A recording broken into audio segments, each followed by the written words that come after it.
Give an Egyptian these three things and they'll give you a TED Talk in politics, religion, and football.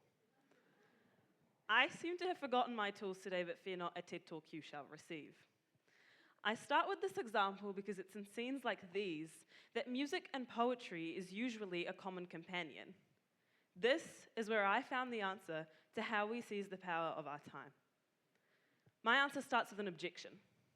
We cannot simply demand that people seize the power of today without questioning what is stopping them from doing so.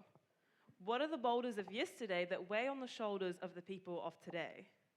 The power of now is only as good as we are at healing fear, generational trauma, and trouble with our own lived experience. At first, I was lost on how to answer this question, how to inspire a youth that have been failed by too many systems to count. So naturally, I turned to my ancestors. Now, I am a child of the diaspora, so to tell the stories of my tupuna, so often found at the feet of my grandparents, seemed impossible. But I am, however, incredibly lucky to have grown up in contact with Te Ao Māori. In Te Ao Māori, I was taught that my ancestors already knew me, that I was no stranger to the blood in my veins. I was taught that I whakapapa, therefore I am, that tikanga is a complete legal system.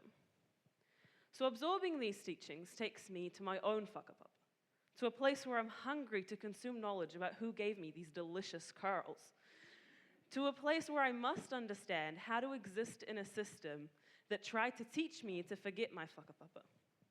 When I reached that place, I inherited all the answers I needed.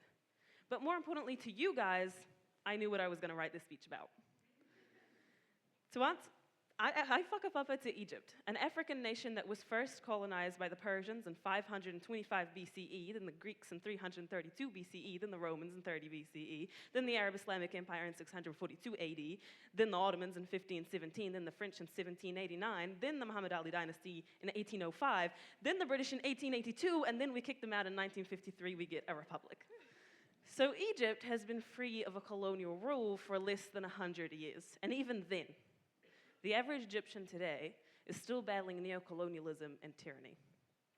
So how is it that a people occupied by some form of colonizer or tyrant since 525 BCE retain their identity?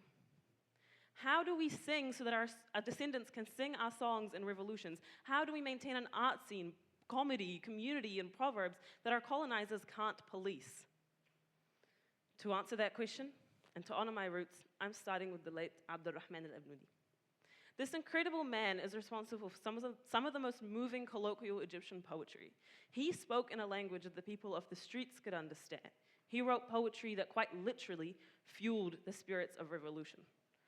One of these songs is Al-Ahzan al-Adiyya, or Ordinary Sorrows, later made into a song by the heavily political band Karaoke during the 2011 revolution. The lyrics of this poem testament to a people who have faced exploitation, who have faced heartbreak and humiliation to an extent that we have decided to live completely outside of and separately from the system.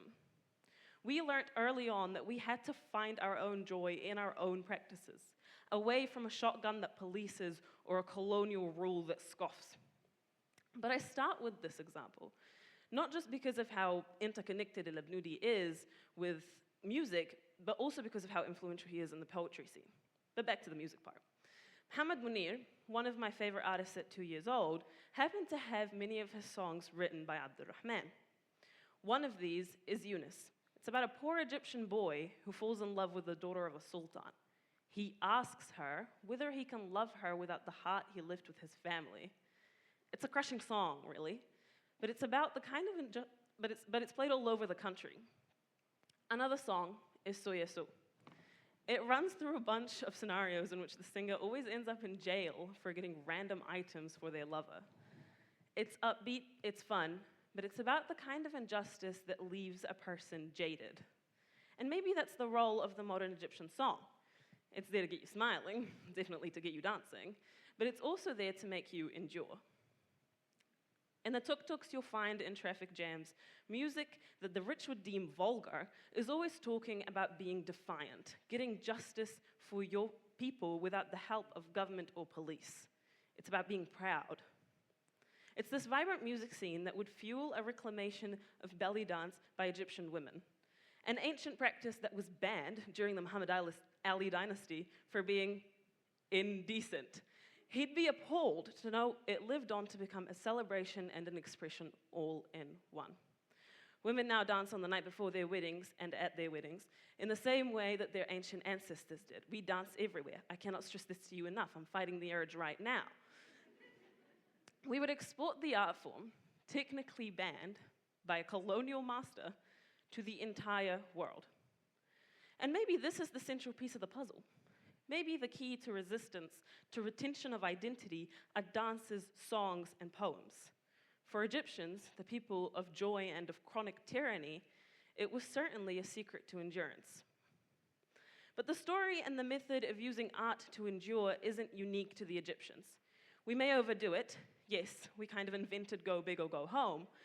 But you'll find it across the African continent and beyond, with any people who have faced such vast periods of injustice. The critical fact with all of these civilizations is that they are still here. In the face of continuous threats of being wiped out, the fact that people are still belly dancing or singing in Waiata is a feat that tyrants and colonizers would find abysmal. In Aotearoa, indigenous practices of Waiata, haka, and carving have evolved with the pulsation of Māori identity to meet the needs of Māori today. You may think that the arts are to be enjoyed at museums or by those privileged enough to understand them. But the arts have always embodied the fighting spirits of people around the world.